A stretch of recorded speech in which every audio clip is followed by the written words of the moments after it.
Looking at my clock is about 15 minutes past the hour, so allow me to introduce my panel of experts. Beginning from my immediate left, we have Imran Mohamed. Imran Mohamed is a UDM youth leader and also a public policy analyst.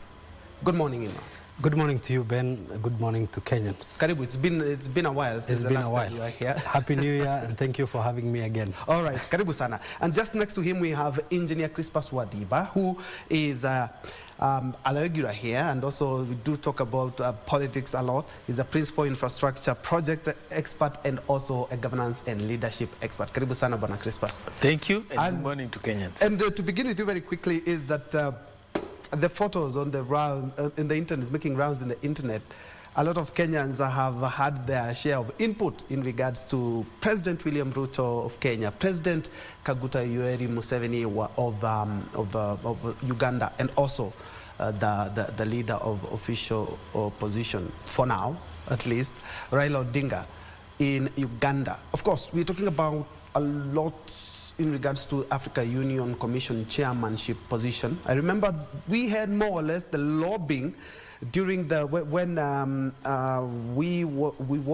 country wanted there's a CS who wanted to become a AU Commission chairperson. Amina Mohamed. Yes, Amina Mohamed. Yes. And there was the same lobbying, but this one is quite different because there are some people who want the Azimio leader to clinch this position. There are some people who are a little bit cagey about that. I would like to pick your mind on that, Engineer.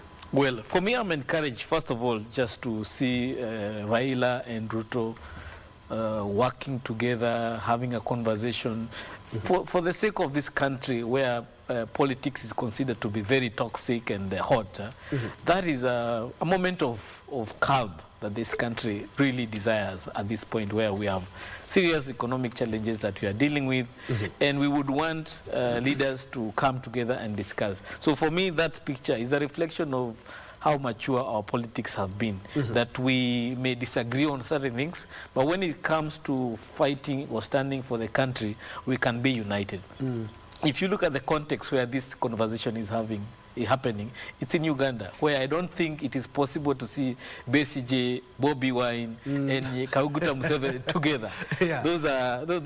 That's something the Ugandans dream about, that they wish they could see their leaders work together when it comes to discussing matters of their country and not focusing on divisions which are based mainly locally.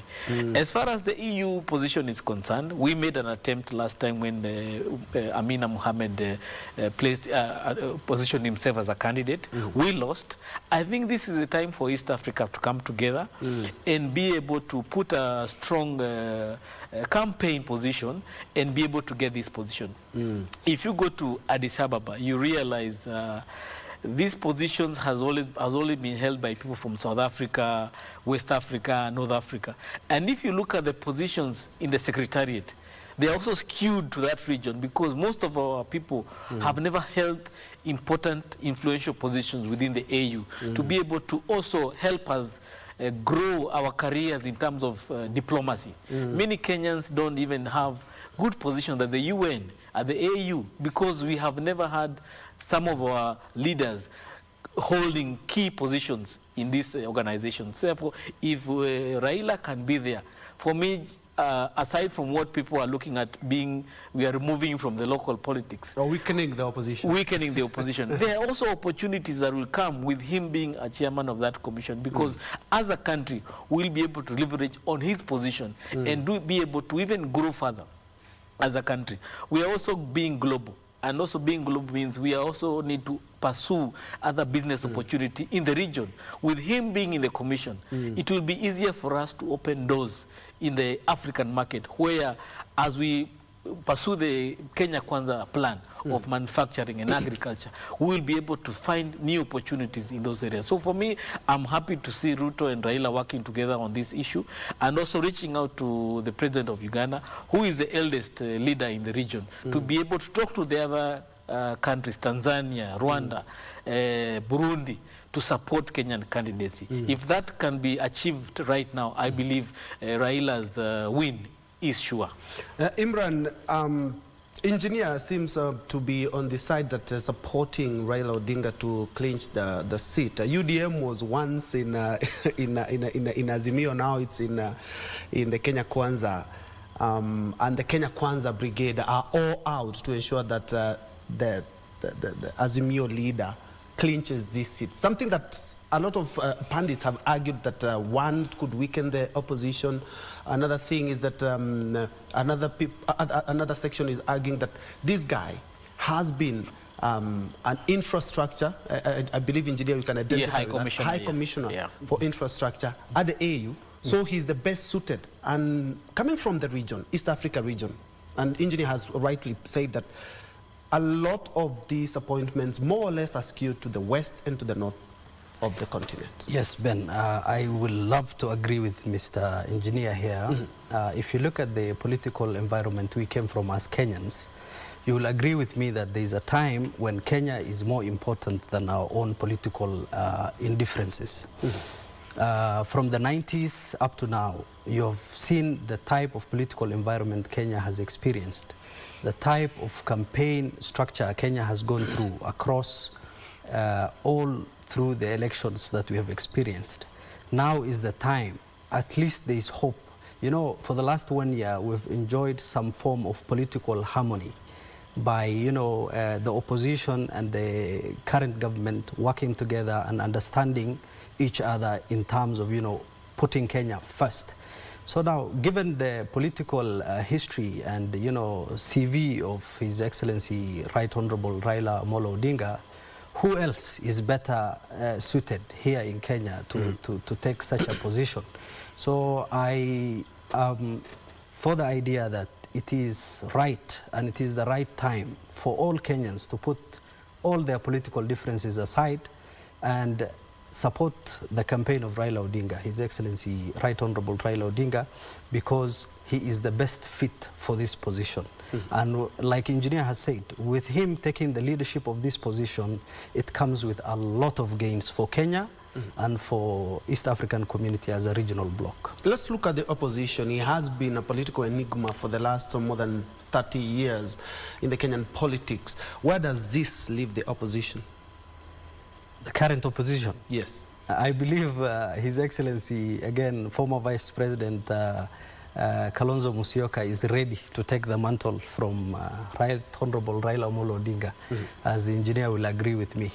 Because as we speak right now, there is a bit of a turmoil in the opposition side because Raila Odinga is now in bed with the president, you know, given the animosity, given the intense campaign period that people have gone through. I mean, who envisioned Raila Odinga being in the position he is right now in the status of the Kenyan politics at the moment? Nobody. Nobody will have imagined to see Right Honorable Raila Odinga in the same picture with, you know, President William Ruto. But then this is the nature of politics. This is the country we live in. Kenya is a democratic state. Kenya is a very civilized country. And all our politicians, I think, are ready to put aside all their indifference for the greater good of the country. But then coming to the opposition now, I think with the position he has occupied as the second man in the country, Right Honorable, former Vice President Kalonzo Musyoka is the right fit to take over from Raila Odinga. And engineer, still on the same note, yesterday when we saw the photos, and actually they are plastered in all the newspapers now, in the front page, and the sentiments from a section of Kenyans, exactly who will now be left to watch over. And another thing, being endorsed by one of the Africa statesmen, the eldest actually, one of the eldest leaders we have in Africa for over 30 years that Kaguta Museveni has been the head of state. He has made connections and networks which would play a key role in actualizing Raila Odinga as the AU commission. Another thing, we never saw them in a state house or in a fancy hotel. We saw as though the president of Uganda was herding his cattle. Does that make things a little bit easier for Kenyans to digest? Well, what is important for us to appreciate is that the conversations that were there between Museveni, Raila, and Ruto go beyond just the AU Commission issues. Museveni has never trusted Raila. So it was very important for Ruto to come and convince Museveni that it is important that you support this man. This man is not the person you're always suspicious of because of his history in the opposition. You know very well Besigye and Raila's good friends.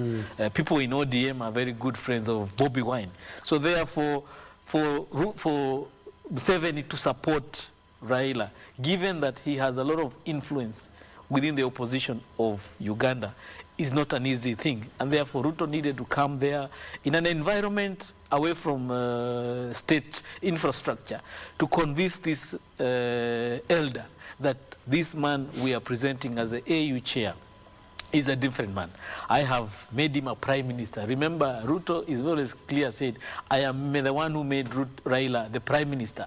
And now he wants to make him the chair of the AU Commission. So therefore, he must be able to sell his candidate and convince this man that even with your support, we are in the right direction. So therefore, Kenyans and the whole region as large need to come together and support Raila, not because the opposition will lose a key leader or the Luo Nyanza community will lose a kingpin, but this man will bring the leadership, the kingship that he has always had in Kenya as a regional kingpin who is able to drive the East African region in a position that is of influence.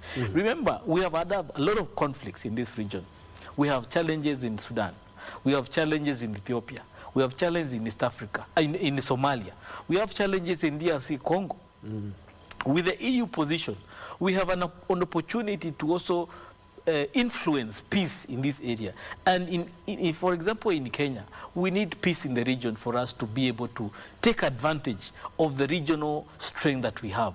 Our economic position as a country is not enough for Kenya as a population only. We need the whole region to be stable so that when we go to do business out there, our economy is able to take the full advantage. We have seen how the challenges of the Kenya shilling we have gone through, losing to the Uganda shilling, to the Tanzania shilling. We need now that stability in the region so that we can maximize the gains that we have as a country to strengthen our economy. And with this position, we have that opportunity to do that. So therefore, aside from the local politics, somebody will come to fill that position. I believe Kalonzo will step up, Martha Karua will step up, Eugene Wamalwa will do his part, and many others, including ourselves, will do our role in making sure that politics is stable in this country and is progressive. A lot of the time is that we are always looking at opposition as a tool to oppose government. I think it's important that we go beyond always opposing government to find a political framework where both the opposition and government are able to work even in areas as important as the health that we are discussing today. We don't, even the housing that we are having a challenge with, we need to have conversations that are able to be progressive rather than just opposing. So if Raila moving away to AU may give that room, I think it's good for the country to consider that. And they say a picture speaks 1,000 words. Let's look at that photo keenly. The way they were dressed, how casual they were. There are no aides, there are no bodyguards, there are no fancy hotel, there are no fancy suits, there are no signing documents. Does that just show you how easy the three of them were, the conversation that you were having was more or less cordial on both sides? I believe whatever conversations that were there and whatever they'll agree is what we can call a gentleman's agreement. It will not be written anywhere. There'll be no MOU, but those covenants that they'll arrive at will be binding, because men at their age, we are talking about Museveni, who is close to 80, Raila, who is already 80, Ruto, who is approaching his 60s.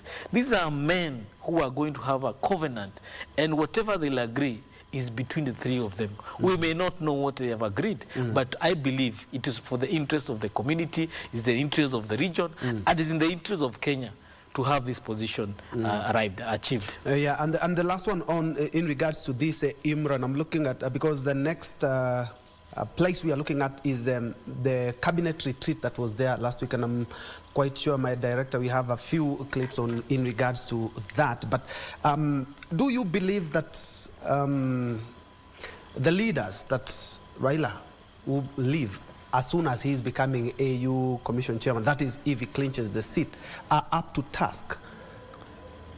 Ben, I think... Bearing in mind that he has been in the Kenyan politics for more or less post-independence. Ben, I think all Kenyans know that the opposition is up to task. The opposition has done a fantastic job throughout the years with, Raila Odinga leading them. But if you look at the team and the members in the opposition, you find that there are people who have held very important positions in this country. You've seen that there are people who have, history in Kenya. There are people who have, good track record in this government of Kenya. So I believe if you look at Kalonzo Musyoka and you look at Martha Karua and Eugene Wamalwa, they have all held very important positions in this government. And they have all served Kenya to the best ability they could. I believe going forward, they are ready, they are ripe to take over the position of Raila Odinga, and we believe in their capacity. Just to add on what you said, I think looking at the history of Martha Karua, she's a tested opposition leader. She has been there for the last 30 years. She's probably only served government maybe for a very short time during Kibaki's time. But the rest of the time, she's been able to articulate issues that check on the government. The only person maybe who has a very limited appetite for being in opposition is probably Kalonzo or Eugene Wamalwa, who wherever they go to the opposition, very quickly they find their way into government. So I fear if they are the opposition leaders, we may end up with another handshake of sorts. But let's give them a chance. Yeah. we are also joined by also a regular here, Gibson Gisore. Gibson Gisore is an advocate of the High Court and is also a lecturer at the Embu University, a law lecturer and also a governance and policy expert. Karibu sana wakili. Asante sana, Troy. And as you warm up, there was a cabinet retreat last week in Vasha, and a number of issues were discussed. Of course, a lot of that, the media were kept outside, but we were able to speak with the Secretary to the Cabinet on Sunday. I was at her function in Kirugwe County, and she was able to tell us just a few things in regards to what the cabinet agreed on. And also, we also had the Labour CS, Florence Bore. We are looking for jobs for Kenyans. Let's first of all listen to that conversation. Tuko kwa ile program ya labor migration ambapo tunatafuta kazi kwa vijana ambao wanaenda ng'ambo. Tuko kwa hiyo laini, we want to encourage our youth to be able to apply jobs through the National Employment Authority ambayo iko kwa ministry yangu. And those who are very fast, I can give you the link that you can be able to access jobs internationally. You go to www.neaims.go.ke. I'll repeat,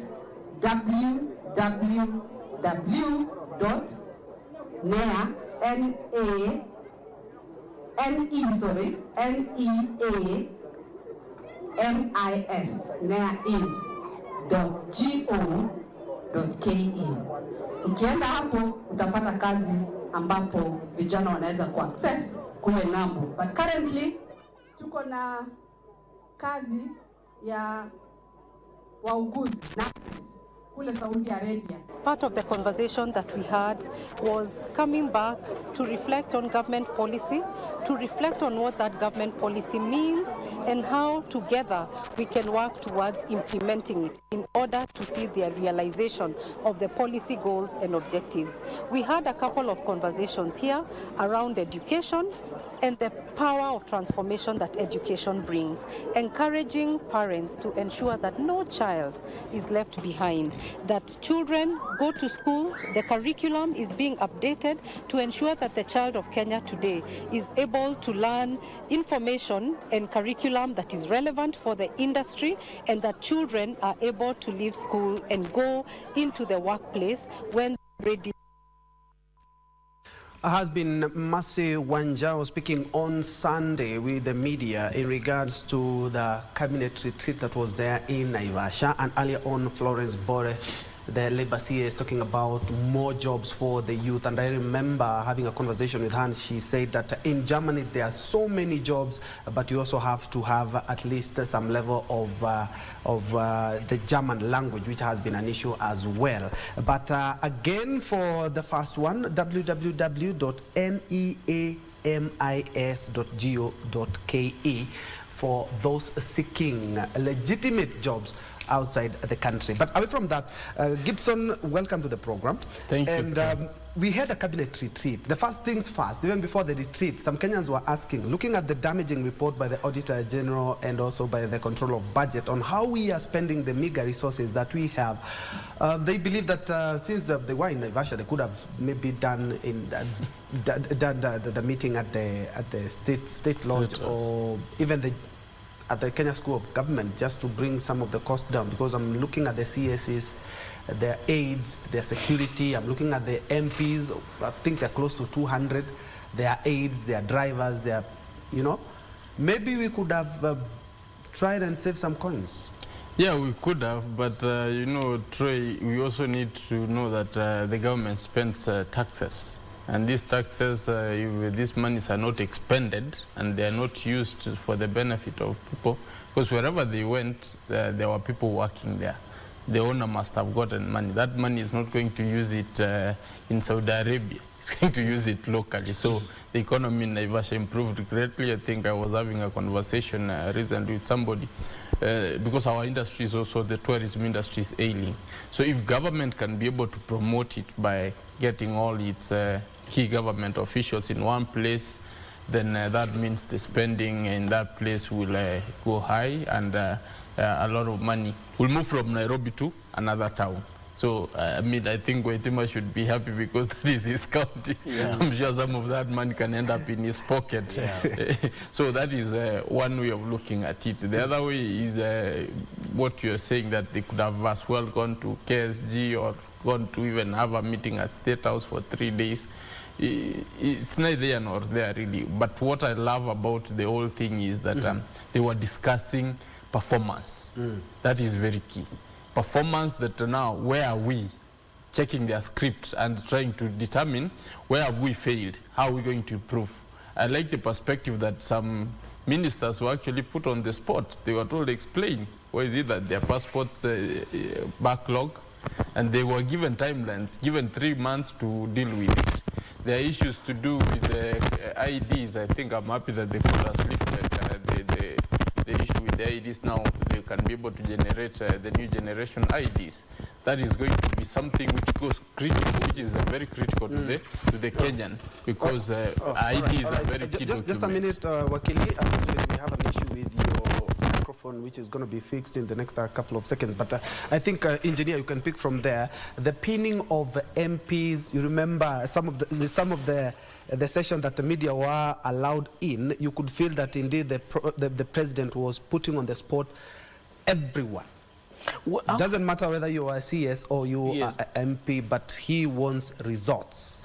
I think one of the things we really have to agree is that since the coming of this government, which is now 17, 18 months ago, the only person who has been able to communicate the government agenda has been the president himself.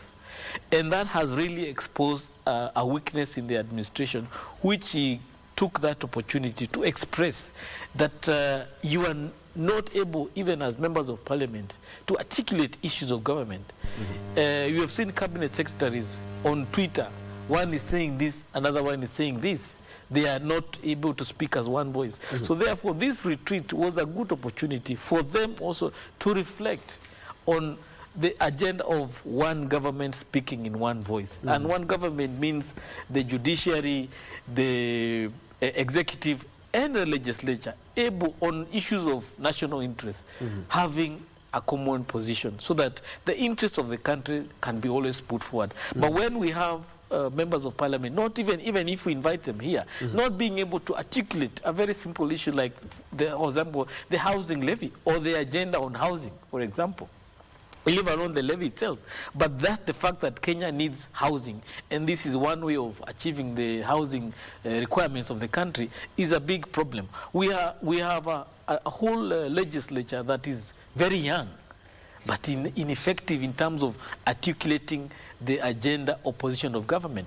We have a cabinet that is, yes, political in one way, technocrat in another way, but is not able to articulate the government position. So that is an area that needs to be addressed. We have PSs who are very young, who have not been in government before, and they are still not taking enough time to understand how the government works. So if you're taking 17 months to understand these issues, and we have only 3 years left for the end of your government, then it is important that people need to retreat, review, what we call have a self-reflection, kuwa na kamkutano with yourself, and understand what is your position in this government and what you are planning to do as we go forward. I believe this retreat also should bear some fruit in terms of changes in how the government carries itself around. We need to see a government that communicates coherently.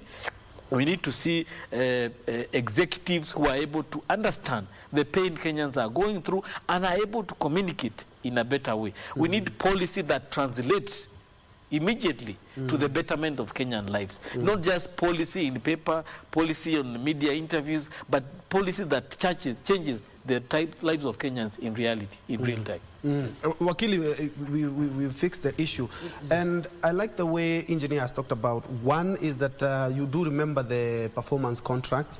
We have seen numerous cabinet meetings just to put the house in order. We have also seen the retreat now, just to try and put the government and the house in order, and also pin some of the key members of the cabinet who are not doing exactly what they should be doing.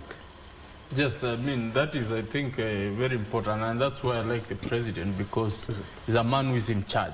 He leads from the front, and he's very demanding, according to what the people who have been close to him say. So there's nothing you can, if you tell him that you have done a road in Lamu, you will want to do a trip to Lamu to go see the road, so that you don't tell him things which are not there. And that is very important. A president who is in touch with reality is a president of the people. And that's what, I think the script is trying to cultivate to Kenyans, that I'm your president. Whether you elected me or not, I will ensure that you get the service that you deserve. The meeting in Naivasha was very important because they were able to take stock of what it is that they have been able to do from the time they joined government and up to this particular moment, and what are the bottlenecks. The part I liked about the bottlenecks, that they were very specific. They did not hide behind any shadows. If it's Wathimba whose ministry has a lot of issues, we call him to the spot and tell him, what is the problem?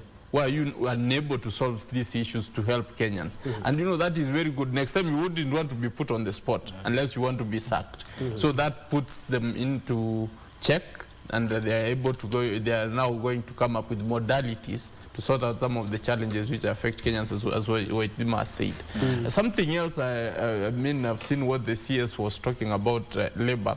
It's important to understand we have that National Employment Authority, and I think that's the link which the minister was trying to give to Kenyans, that, you know, this is a government thing, the jobs which are there are legit. They're not these ones which you'll be told and then you find that you've been sold into some other areas which you cannot be able to be verified. So I hope they have mechanisms to follow through the people who have been employed through these jobs, how they are going to, their welfare is on the other side. And that is what is going to help with employment. Ever much I could have wished that we don't go that way, but that's where we are, because it's better we create the jobs here. It's better because these people have been trained with Kenyan resources. We don't have enough nurses as yet. If you go to some hospitals, you will actually find that there is a deficiency of nurses. Or if we could be able to come up with a program, much as we are trying to have export labor, ensure that the local market is satisfied first. But that is still a plus in terms of effort, because they have realized the gaps and they're trying to close on them. The issue about education is very key, which Masiu Njue has raised, because education is what determines the kind of population you're going to have, whether you're going to be successful or not successful in future. I've been having issues with the university education, with the high school also education. I think we need to be able to streamline. If that was part of the agenda, then I think that is an agenda in the right place, in the right perspective, because in the near future, our education system previously has been considered one of the very most competitive in Africa. We don't want to lose that spot. And we are looking at Vision 2030. We don't want to have our people who cannot be able to fulfill that agenda. I think after 2030, we need to discuss post-2030 what other agenda we need to have. Like now the African Union has Agenda 2063. We need to start crafting a new model of what it is post-2030, because 2030 is a few years away, and we need to start planning early. There are some of the projects which we may not be able to fulfill by then. We need to translate them into the next agenda, and then be able to have the human power, the human resources, and that's where education comes in.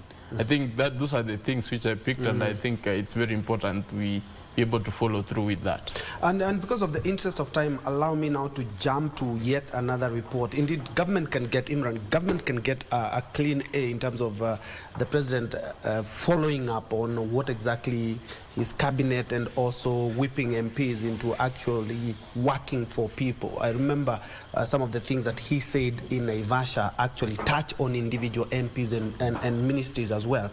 But away from that, looking at the report by the Auditor General, the Controller of Budget, first of all, said we are borrowing to party. In short, we are borrowing money, but unfortunately, it's not being used as prudently as it should be.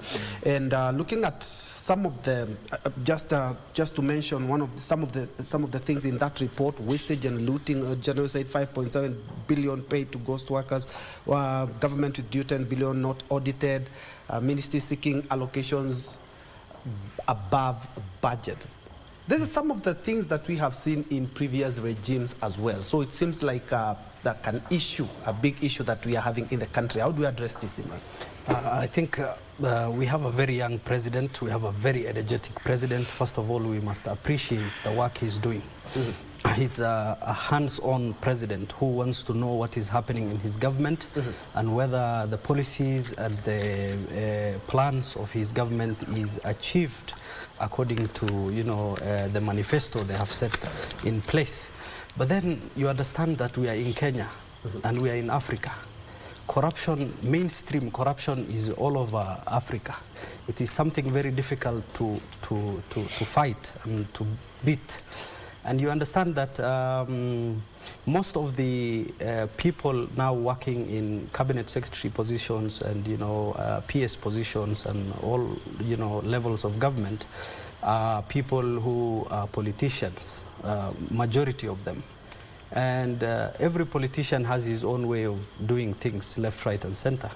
So it is a bit challenge now to this administration to, cut down the dirty deals of these politicians now in very attractive government positions, to, cut down the corruption that is now affecting this government. I think the president has tried in terms of, cutting the cost of government, people going out of the country every now and then, going to retreats in very expensive places. The government, the president has really put his foot on the ground to cut down this, excessive use of government funds. But then it's a challenge, and I think this is where the president needs help from people like ourselves, people who are in, business, people who are in, different levels of government as well, to help fight corruption at the site, at the first site of it. Engineer, still on the same, there's some counties where we are doing 80% recurrent expenditure and less than 20% on development. Corruption has not been factored in there as well.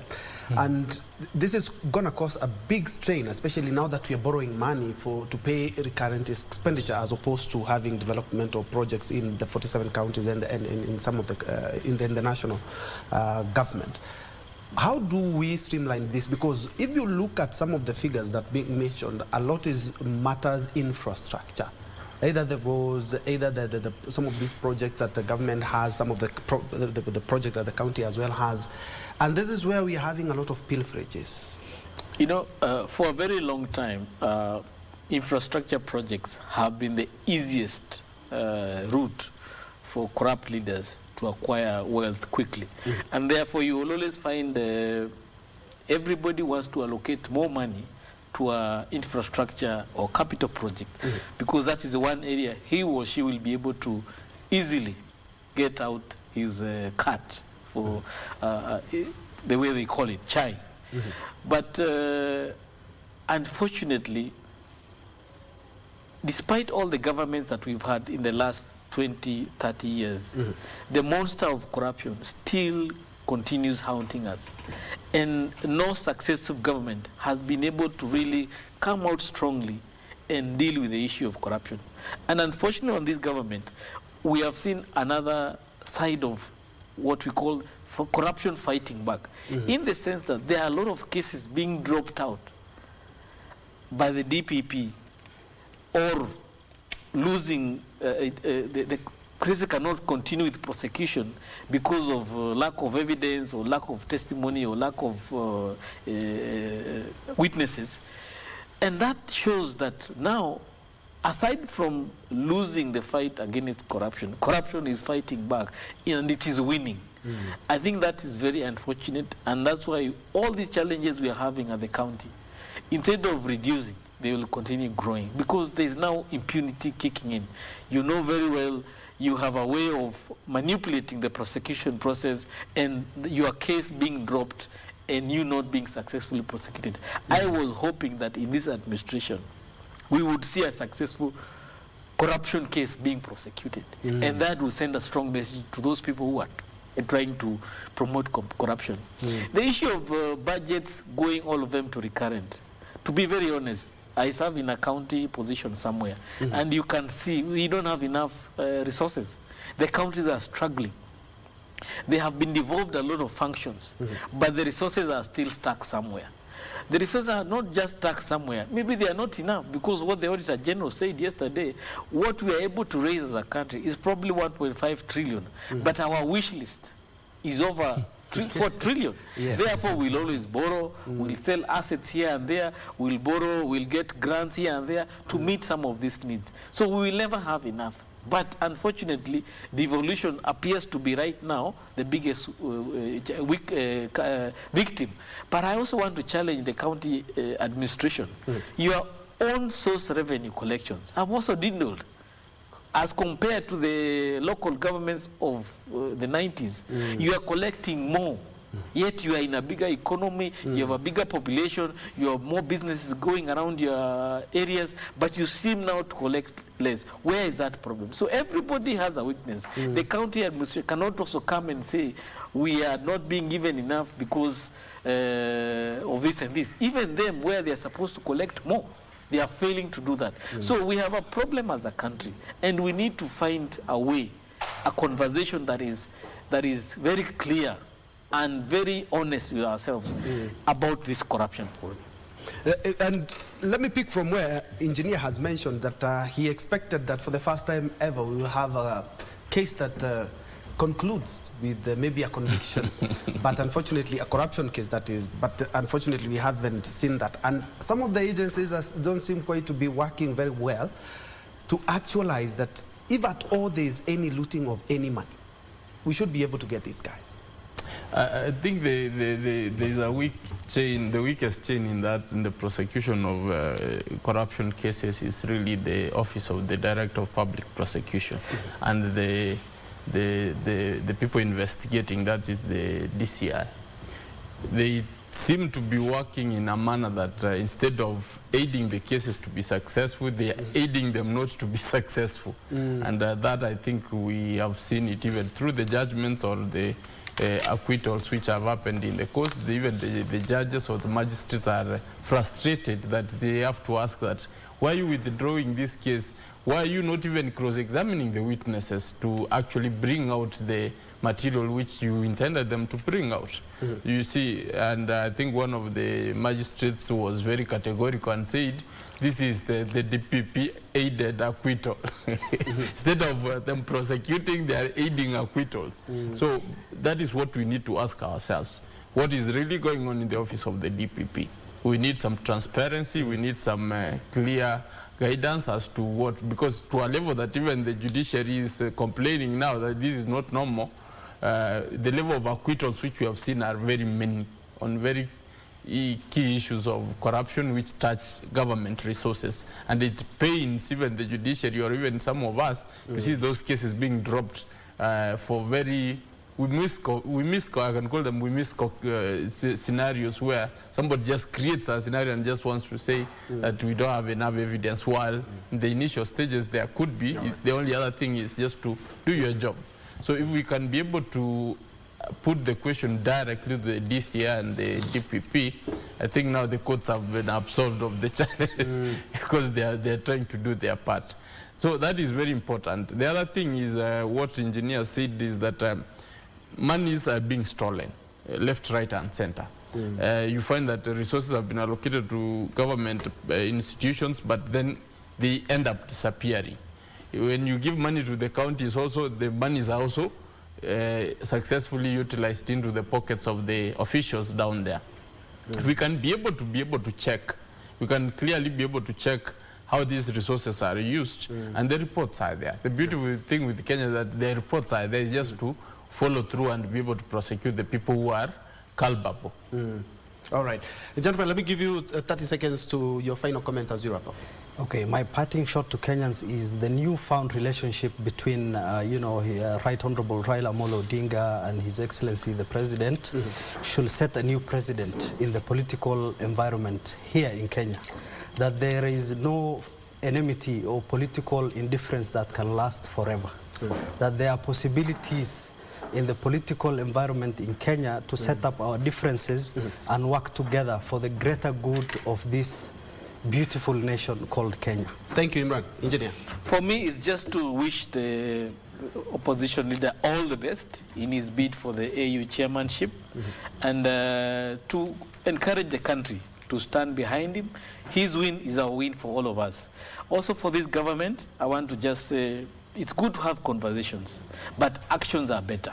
Let us see real action on the ground in terms of fighting corruption and bettering the welfare of this country. Gisore? Mine is to thank the President for his goodwill, because now at least we have started seeing his goodwill being manifest even in his cabinet.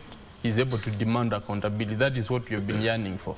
And the fact that we've been able to see him do that, we will want to encourage him, that he actually ensures that whatever it is they agreed in Naivasha is actually actualized.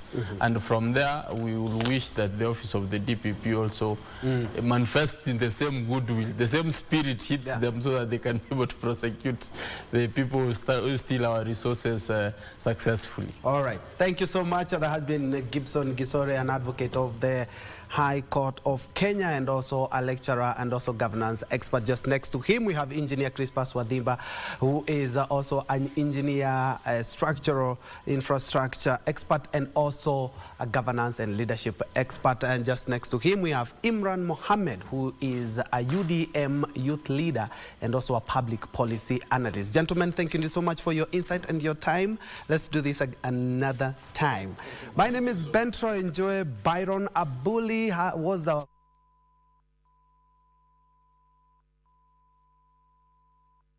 to the Swahili desk. We have Gladys Mongai with Tamrini and Kurunzi Mashinani. Do have yourself a blessed afternoon. Let's continue this conversation on social media. And I leave you with what Professor Wallace Oyinka said. No one is rich enough to buy tomorrow, but if you hustle hard enough, tomorrow could be yours.